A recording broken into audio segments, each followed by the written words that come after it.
Banyaknya warga yang mulai menggunakan produk keuangan digital membuat otoritas jasa keuangan mulai terus lakukan sosialisasi. Peningkatan pemahaman perihal keuangan digital kini mulai dikebut agar warga semakin paham keuntungan dan juga resiko penggunaan sistem keuangan digital. Selain warga, pemahaman sistem keuangan digital juga diberikan pada jurnalis agar bisa membantu memberikan pemahaman perihal sistem keuangan digital pada halayak.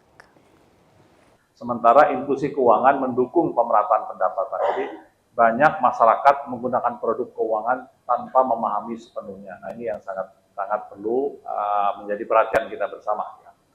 Kemudian yang kedua adalah meskipun terdapat kemajuan, masih terdapat gap ya antara literasi dan inklusi keuangan serta tantangan seperti kita di wilayah timur, di wilayah Sulampua ini saya cerita kemarin ya, tantangan kita beda ya dengan mungkin di Pulau Jawa, di Kalimantan ya memang satu hamparan gitu ya, di Pulau Sumatera yang memang satu hamparan. Kita ini memang beribu-ribu pulau ya. Yang saya cerita kemarin misalnya untuk Maluku saja itu kurang lebih 1.400 pulau.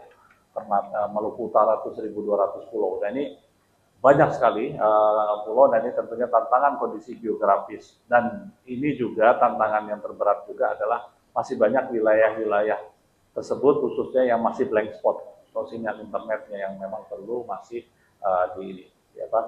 didorong ya, karena kalau blank spot sulit ya kira-kira untuk memberikan layanan.